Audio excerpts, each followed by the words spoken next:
He broke the rule that saved his life. The city was sleeping when Marcus first learned the rule. He was 8 years old, lying in his childhood bedroom on Ashford Street, listening to his grandmother's footsteps pace the hallway outside. It was midnight, or close enough. She'd come to check on him after the incident, after he'd opened the front door to a man in a gray coat who asked for his mother. His mother wasn't home. The man didn't have a name.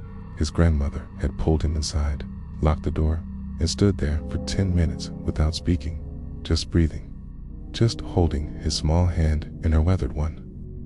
"Listen to me, Marcus," she'd finally whispered. "There is a rule. One rule. You never open the door after midnight. Not for anyone, not for any reason." "Why?" he'd asked, the way children do. She'd knelt. It took her a long time and looked directly into his eyes. Her irises were pale blue, almost colorless in the darkness. "Because something knows you're alone after midnight," she'd said. "Something that's been waiting since before you were born. It doesn't want to hurt you. It wants something else, okay? And if you open that door, it will come inside our house, inside you." He'd slept in her bed that night, and for the next 10 years, he'd kept the rule. Now, 23 years later, Marcus lived alone in a one-bedroom apartment on the 20th floor of the Meridian building.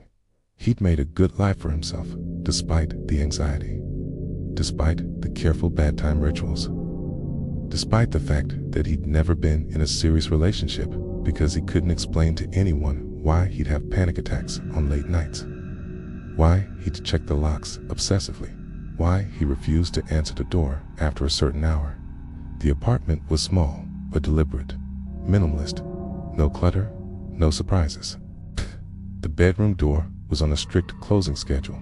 He ate dinner at 7. He was in bed by 10. Everything locked up tight by 11. Everything sealed by midnight. It was a good system. It had kept him safe for 23 years. The photograph of his grandmother sat on the bookshelf, the only personal item he owned. She'd died when he was 18, before he could ask her the question that haunted him. Had she seen it? The thing that waited after midnight. He suspected she had. The email arrived on a Tuesday in November. Marcus was eating his dinner at 7 o'clock, exactly when his phone buzzed. It was from the Meridian management. Emergency maintenance would be required in his apartment between 9 p.m. and midnight. Plumbing issue. 3 units affected. Mandatory. His chest tightened immediately. He reread the email 3 times, looking for an out, a loophole, a way to escape. But there was nothing. The maintenance had to happen. The building's water pressure had been compromised. He called the main office. The receptionist was sympathetic, but firm. It was mandatory, couldn't be rescheduled. The contractors would be in and out within the window. Marcus sat alone at his kitchen table for 30 minutes, staring at his half-eaten pasta. His hands were shaking. For the first time in years, he considered calling someone, a therapist, a friend, anyone, explaining why this terrified him so much. But he'd spent his adult life learning to hide this fear, to compartmentalize it into a small box labeled superstition or anxiety disorder. The contractors arrived at 9:15 p.m. There were 2 of them, a middle-aged man named Tom and a younger woman named Sophia. They were professional, efficient, barely acknowledging Marcus's presence as they unpacked their tools and headed toward the bathroom. They explained they'd need to access the wall behind the tub, would be relatively quiet. Probably done by 11:30. Marcus retreated to his bedroom and closed the door. He tried to read. His eyes moved across the words without processing meaning. Outside his window, the city sprawled below him, lights twinkling like trapped stars. He checked his phone. 9:47 p.m. He could hear the contractors working, the soft thud of tools, muffled conversation, normal sounds, safe sounds. But underneath the normalcy was a creeping dread, a feeling like static electricity building across his skin. His grandmother's voice echoed in his memory, something that's been waiting since before you were born. At 10:15, Tom knocked on his bedroom door. "Hey, we're gonna need access to the hallway for about 10 minutes. Gotta run a line through the basement." "Okay, if we prop open the fire door." Tom's face was friendly, unconcerned. He was a man who dealt with small problems all day. Marcus nodded. "Sure, fine, great, we'll be super quick." The door closed. "Okay." Marcus heard them move into the hallway, heard the fire door open, heard them disappear down the stairwell. He was alone in the apartment. The thought arrived with an unexpected clarity. They're leaving the fire door open. The building structure, usually sealed and controlled, was now breached. Vulnerable.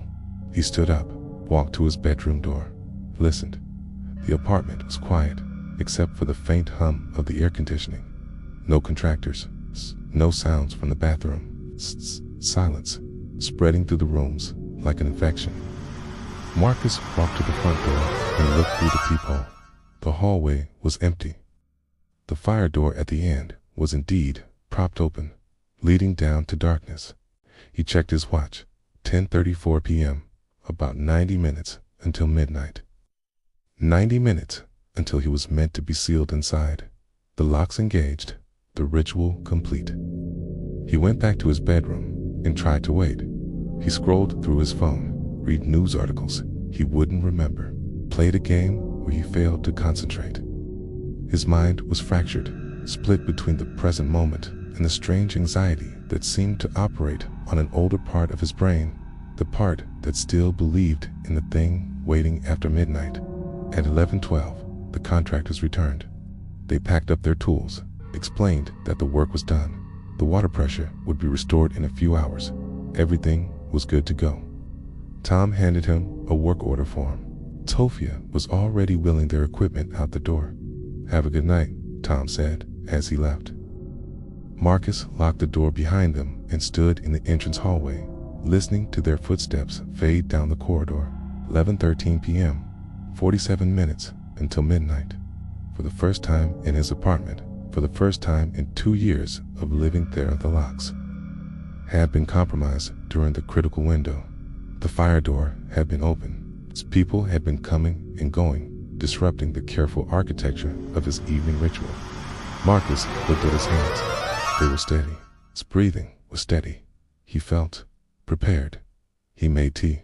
He showered, completed his evening routine with mechanical precision.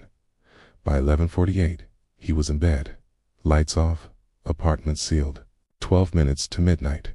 He lay there in the darkness, listening to his own heartbeat, wondering if the breach had broken something. The safety he'd constructed for 23 years was as fragile as it felt. At 11 hours, 59 minutes and 47 seconds, his phone buzzed. A text from an unknown number. "Can you let me in? I'm locked out. I'm sorry to bother you so late." Marcus's breath stopped. He looked at the timestamp. 11 hours, 59 minutes and 47 seconds p.m. His hands began to shake. The rule was absolute. Never answer the door after midnight. But this was different. This was someone who was locked out. Someone who needed help. The message was rational, human, solvable. "Marcus, read it again. Can you let me in? I'm locked out. Sorry to bother you so late." He typed back, "Wrong number. I think you have the wrong apartment." The response came within seconds. Apartment 2047. That was his apartment number. How did this person have his number? He'd never given it out. It wasn't listed anywhere. He typed, "I don't know you. It's wrong number." Another message arrived. "Please, my key broke inside the lock. This building security won't respond. I've been out here for an hour." Marcus felt the trap closing around him. The rational part of his mind was already constructing a narrative. It was someone from the building. They'd looked him up in the management system. They needed help. A good person would open the door. Compassionate person. A normal person. But he wasn't normal, and his grandmother had known things. He didn't respond. He watched the phone. Time ticked over to 12:02 a.m. The rule was no longer theoretical. It was now operative, active. Everything his grandmother had warned him about was happening exactly as she described the request. The false urgency, the appeal, to his better nature. His phone buzzed again. "I can see the light under your door. I know you're home." Marcus's heart rate spiked. He got out of bed and went to the door. He looked through the peephole. The hallway was empty, but his phone buzzed immediately. "Don't look at the door." He stepped back. The message felt like a hand pressing against his chest. How could they have seen him look through the peephole? How could they respond so immediately? I locked his bedroom door from the inside, a habit he'd developed as a teenager, and sat on his bed in the darkness. His phone continued to buzz with messages. "I'm getting cold. Why won't you help me? Do you remember what it feels like to be outside, to be alone? I'm not trying to hurt you, I'm trying to save you." Each message grew stranger, more personal, more intimate. The thing on the other side of the door knew details about him: his elementary school, his grandmother's name, the color of her eyes. He silenced his phone. The silence was worse. At 12:47 a.m., Marcus heard something that made his blood freeze. His name, not written in a text, spoken. A voice in his hallway, calm and familiar, like someone calling out to a friend. Marcus, his grandmother's voice, exactly as he remembered it. Exactly as she'd sounded when she was alive, before the cancer took her voice and then her body.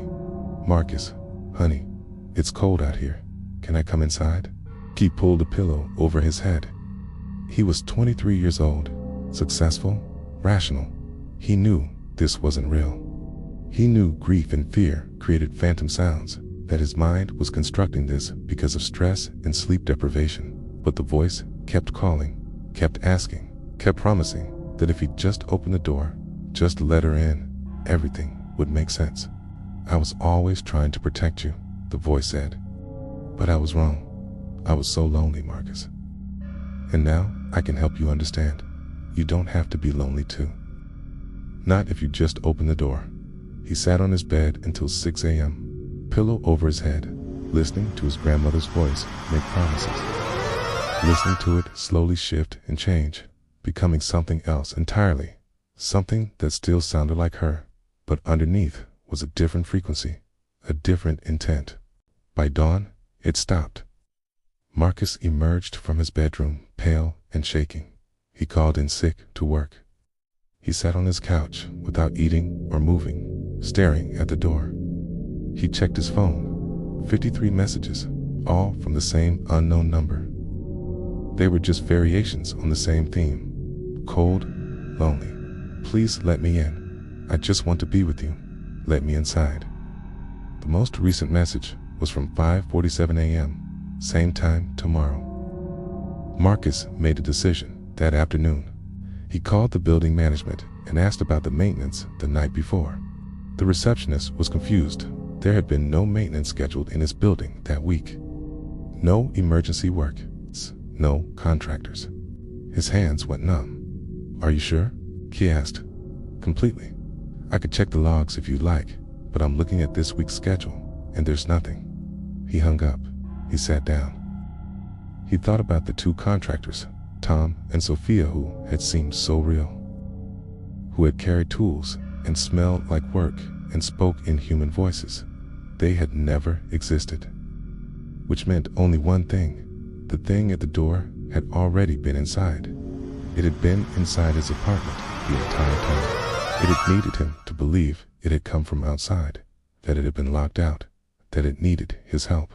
It had manufactured an entire scenario, including the maintenance and contractors, cued us, create the conditions where his carefully constructed safety would feel less secure, to make him doubt the rule. Marcus understood then why his grandmother had been so afraid. It wasn't a monster that broke down doors or climbed through windows. It was something that arrived when you stopped believing in your own protections. Something that existed in the gap between what was real and what you were afraid was real. He packed a bag that evening and went to a hotel. He told himself it was temporary, just until he could figure this out, until he could talk to someone who might understand.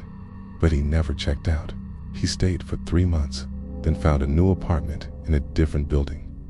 He tried different rules, different bedtimes, different lock systems, different ways of maintaining control, and it didn't matter, because the rule his grandmother had given him wasn't about doors or time or physical barriers. It was about a more fundamental threshold, the point at which you stopped trusting your own mind to distinguish between what was real and what was waiting. His grandmother had spent her life staying on the right side of midnight, because on the wrong side, the line between inside and outside became impossible to determine. And by the time Marcus understood that, by the time he realized that the thing he'd been trying to keep out had already been waiting inside him all along, it was far too late. On the night of his 24th birthday, Marcus made a different choice, He didn't check the locks. He didn't perform the rituals, He simply opened his bedroom door at 11:47 p.m. and walked to the front door of his apartment. He looked through the peephole. The hallway was empty. Of course it was. The thing that was waiting didn't need to be out there anymore. It had already moved inside, waiting in the spaces between his thoughts. He opened the door. Nothing rushed in. No sound, no shadow, no grandmother's voice calling from the darkness. There was only a sensation of something finally settling, the way a house settles at night when everyone stops holding their breath. In the morning, the neighbors would find his apartment empty, except for a photograph of an old woman with pale blue eyes. The photo would be turned face down on the bookshelf.